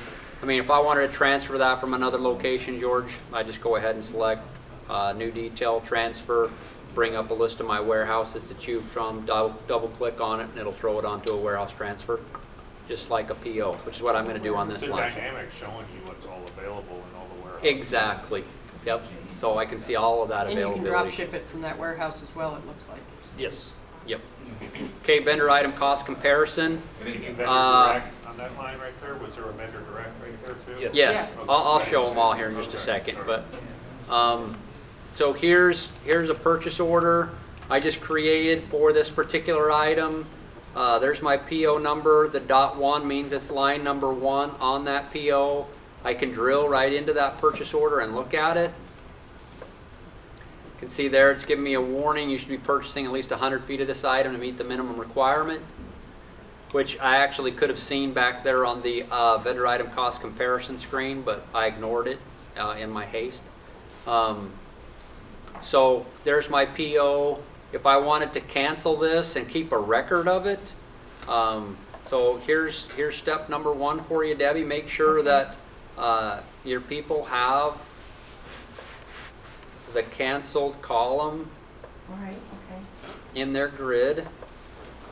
So right here, this little button says cancel remaining quantity. If I go ahead and, well, that's not what I wanted.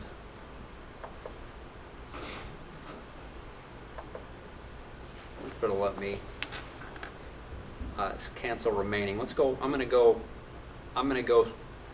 receive a little bit of that. 103.84.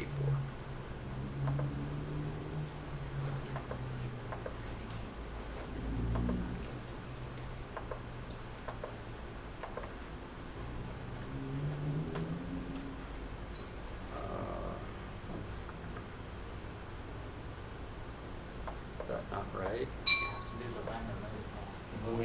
No, I don't have to do No, that. you don't have to bump up. You don't need to do either of those. Release. Nope, I don't have to do that. Let's go, it's not gonna be in there. That's gonna be my guess. You haven't ordered it. Yeah, I did. Oh, 1,384. You gotta type it in right. It's right there. Okay, receive it, new, actions, add. All right, it's one more 0. All right. So there's my line. Nope, no. Oh, thank you, Kevin. Okay, we're only receiving 5 and we're back ordering 5.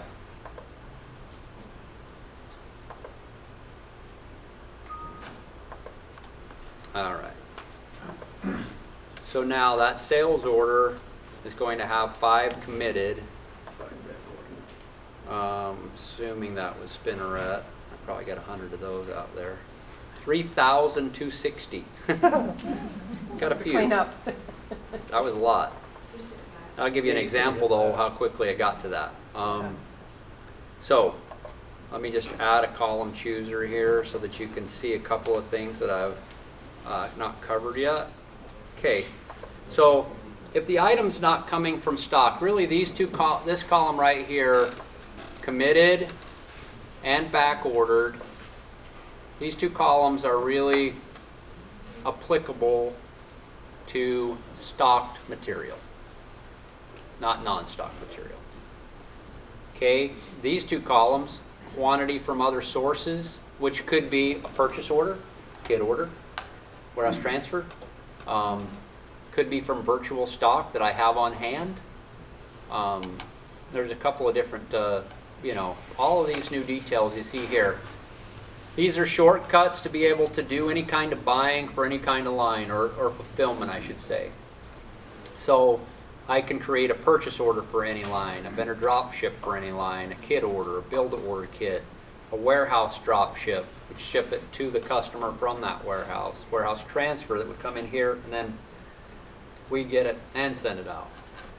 From stock, well, why would I want to use that? Well, if I have future delivery types of scenario.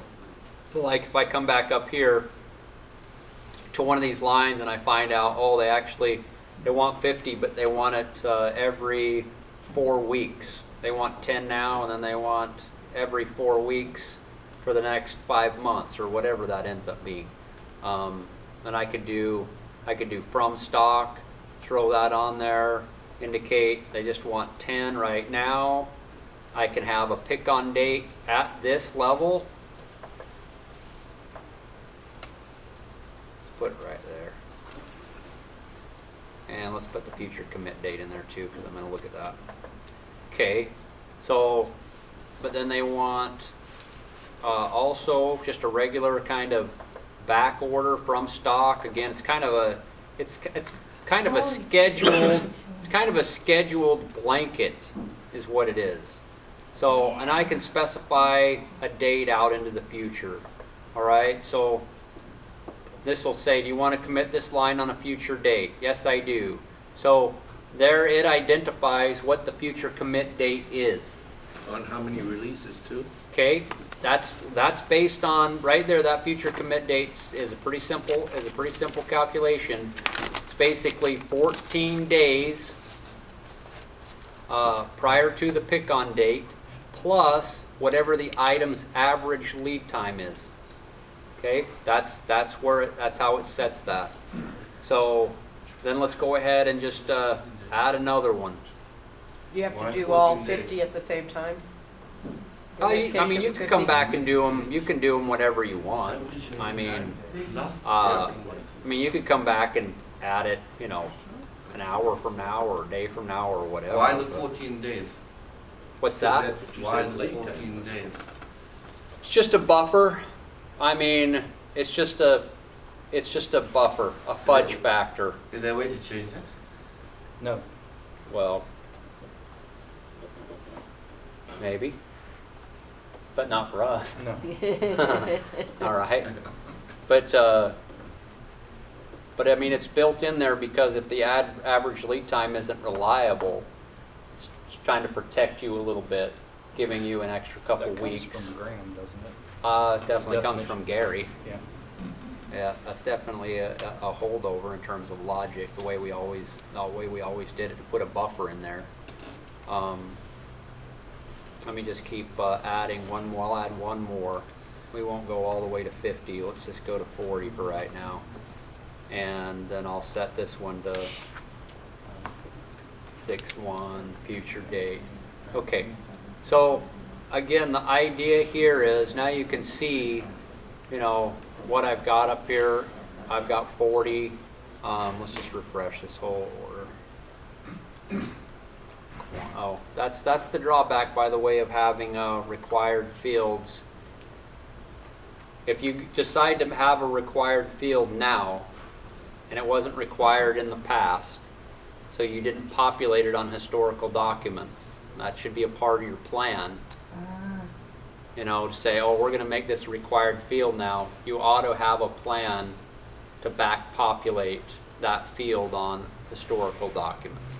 Because when you go into them, it's going to not have a value, and then you're going to get a message like I did just right there that just said, hey, that value is required and you haven't populated it. All right, so that's just a word of advice or caution.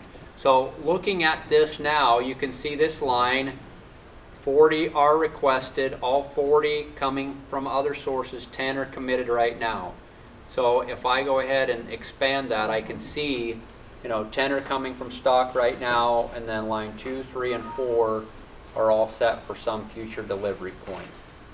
All right, that's basically how that gets set. And again, down here in the extended details, you can actually pin this, and you could add more fields. You could have them at the line level, or you could come down here and you could add them into your grid down here to give you more information. So now you can see on that item, the average lead time is 4 days. That's how long it takes us to get it. So then that's a total of 18 days less whatever the value is you see there, and that's where it's setting our future commit. Why are some of those gray and some of those bold, even with the drop down? You have, Yep, some of them are read-only, so I can't manipulate up in, or down here in the extended area. I cannot Okay. manipulate anything down here. Okay. I can manipulate a couple of flags, but for the most part, All right. others, that's what it's. If they're All right. grayed, I can't manipulate them. yeah. I just, Otherwise, I you had can't. the drop down, I Okay. saw some were gray and some were black. What if Yeah. it's an item that you're producing, but like, it takes us a week and a half or maybe 10 days to produce that item? Mhm. So I would need some kind of pick ticket or something to go out to the warehouse to meet these dates. So how would that work? Like, is it an assembly? Yeah, it's a bunch of gaskets. So you could produce the kit order. Produce the kit order. So I mean, that's so. Let's go ahead and you go ahead. We didn't finish Debbie's, how do you cancel Oh, the I'm purchase sorry. order? Oh yeah. Canceling that part is fine, it's just if the whole order gets canceled, that we have no record. So what I've been doing is going into the Tattletale report and printing that, what was canceled, and then writing my own notes so I can keep track of it, because I didn't have any other way to do it. She's saying if they don't receive any of it, she doesn't want Right. the purchase order to go away. I mean, or, Was it for stock? I don't remember, we've had this happen where it might have been it might have been a non-stock item, I don't know. Yeah, I don't okay. remember. But then we would have no way to trace it later if, let's say the customer forgot they canceled it, or someone else called and they said, well, where's my order? But it got deleted. Right, so, That's what you tell them. but I know, but we have no way to say that if we don't have some kind of a record, because it won't show, if we try looking up their PO, it won't show anything. And that's pretty much that logic, just as cancel remaining, it's not cancel everything. So I don't, that's all we've been doing then, is doing that Tattletale report and writing notes, because that way we've got something to look back on. But I What- don't know if there was anything new that had happened. Yeah, no, or I if mean, was like you doing see something here, wrong. what I did on that is after receiving part of it, if I wanted to cancel some of it, I just hit this button. Right, That canceled the remaining, and what it also did is it went out to this PO. mhm. You can see what it did here, canceled it, Right, had that received, and it updated the PO, so it's fully received and Right. closed. It's that part completed. we've been able to do, but it's when it's the whole thing canceled. The entire amount. Yeah. The entire amount, it works, I just did it on mine. No. I just canceled, ordered 6, canceled 6, and I go to the PO now shows it has been received with 6 pieces canceled. So the PO is. Was the Okay. full line, it canceled the full line for you? And what Yeah, about the customer sales order assumed that it then? would probably That's do also Because that. that has to another be line canceled in the too. PO. The customer. Let me sales move on a little bit here. shows it. Again, just to show this, if one of these items, it's kind of what we've talked about. We talked about yesterday with kitting. Doug's definition is probably as good a one as I've heard. Doug made the comment. He said that a lot of people refer to a kit as an item, whereas in reality, an Acclamare kit or kitting is a process more than an item, because you can actually take any item you want and basically make it a kit on the fly. You can do a build to order type of situation. Like any of these particular items that I have here, if I want to go ahead and construct that item of something else, I can go ahead and select that I'm going to do a build to order kit on that particular line item. And so what it'll do is it'll pop open the kit processor window, if you will, kit order window. And there's my line item. And of course, there's no components defined for this, you know, because I just grabbed an item at random. But now I could go ahead and start defining components for this. Say, well, it's going to include, you know, 8 feet of this, and it's going to include, I don't know, see what I can find here. That's a non-stock item, that's fine. We'll say that it includes 10 feet of that. Some labor. You know, whatever. So I can actually, from within here, you know, this interface, I can actually purchase quantity right in here. If I have to buy that component, put it on a PO from right in here. You know, all these, you know, just basically kind of like a mini order entry window, but I'm constructing an item. If the item already had predefined components, then they would have just come right in here and it would have allocated the product to it just like, you know, just as much as it possibly could. I'll show you one other thing. If the item was kitted, you also have on any of these, if they were kitted, stock or build to order, you have a kit availability option, which would actually allow you to kind of see, I think you guys call it like, I think it was called in the past like kit cost calculator or kit calculator or something like that. But basically, I'd be able to see all the components for a particular kit, and obviously this isn't one, but I could go ahead and start messing with the quantity right here just to see for myself how many of these can I build, what's available of everything out there. So I can see those. That would be the pick ticket that would go, the pick ticket. Oh, yeah, the pick ticket would actually be that kit order document. Okay. It would be this kit order right here. And then you can do futures on that. Like if you had a blanket PO, it was going every month. This amount of gaskets was going every month. But it takes 10 days to make it. Or however many days. I'm not sure if I follow exactly, you know, how that process would work. So. Well, right now, I'm not using future lines or anything. We can never get that to work in the current software. We couldn't get it to do the way we want it to. It's always a problem. So customer calls and places an order. Gives me a blanket for 6 months. Okay. What they do. They want it at the end of every month. Oh, at the end of every month, they want At the end of every X. month, the shipment goes for 10,000 of these things. Okay, so then like 10 days before the end of the month, you want the kit order to. Well, probably before 10 days, because that's saying that the machine's magically free 10 days beforehand. They really, what I'm doing is I'm putting it in 6 weeks ahead of time, so then we can, you know, we can work that in. The machine's running, it's a water jet, so it could run that gasket order all day long, and then the next day it could be cutting something else, and the guy comes back to it on Friday, and he runs it all day on Friday, all day on Monday, and then he's running something else on it on Tuesday. Got it. So it needs to be out in the warehouse. When would you want the paper to produce? When would you want that to happen? Well, like at least a month out. Right now I'm doing it at 6 weeks out. So you come into your sales order, Uh-huh.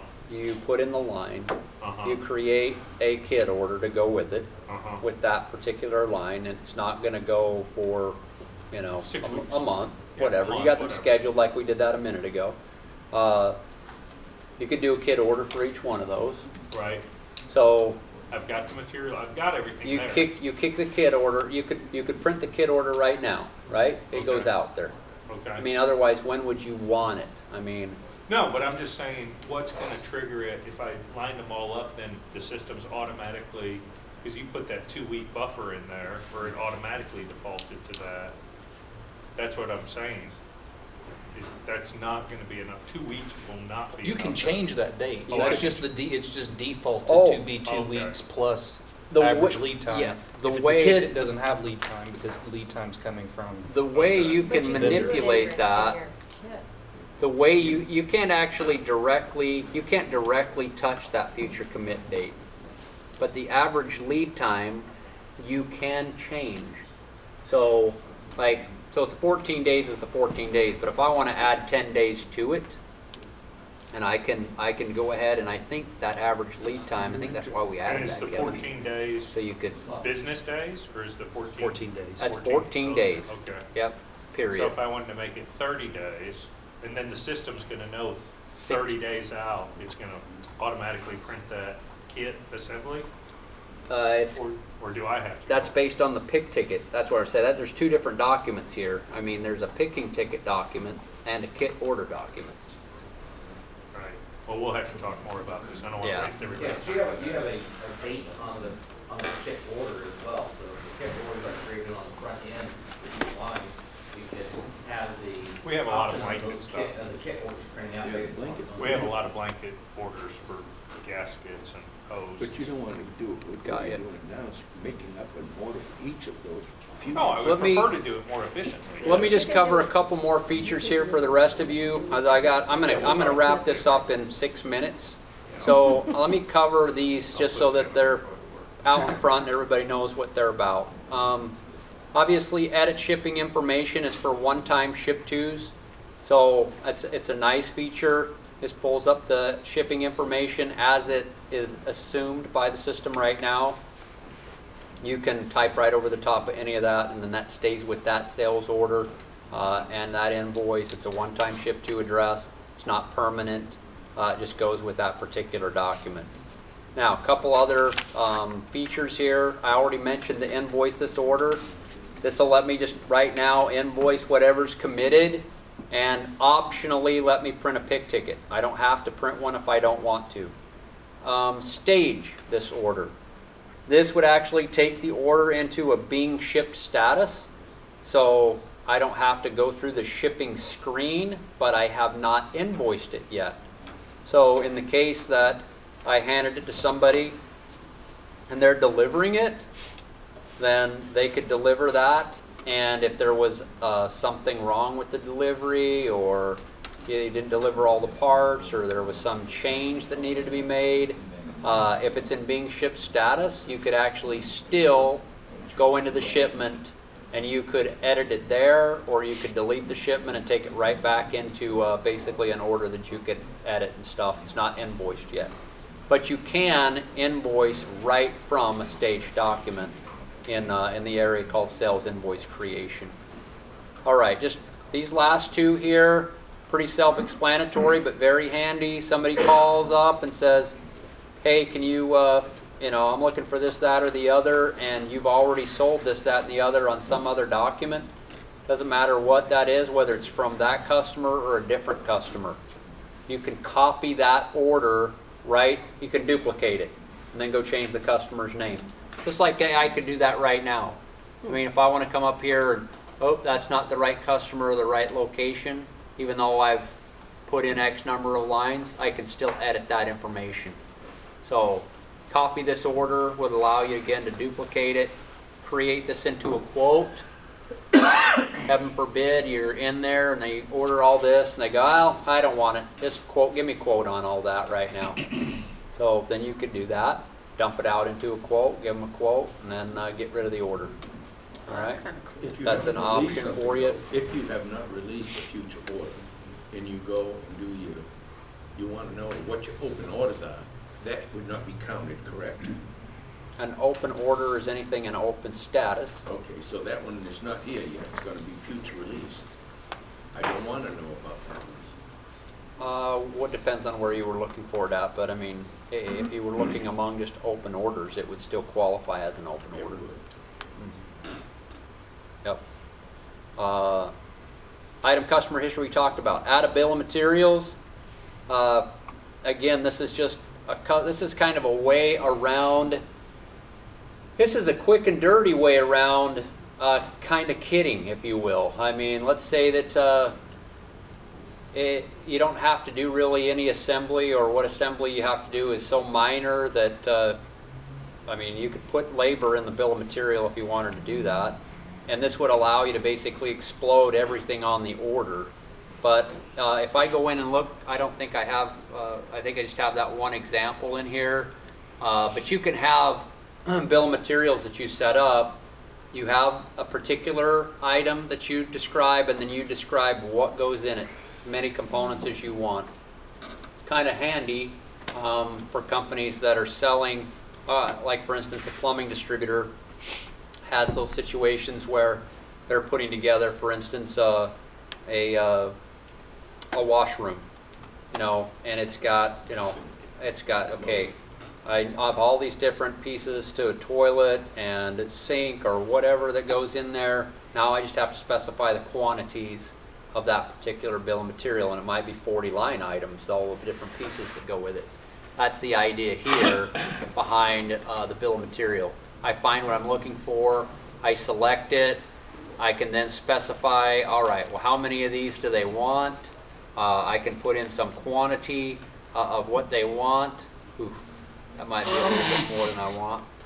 So it goes ahead and builds it accordingly, and I go ahead and click OK, and then it just automatically throws those 3 line items right onto my order, so that I don't have to type in 10 line items. I just have one shortcut key to 10 items, basically. That's the idea. So they order that, they all go on there. It's like Okay. ordering a Happy Meal. Yeah, exactly. Combo meal. Number 3. Okay, combo meal number 3. Boom, there you go.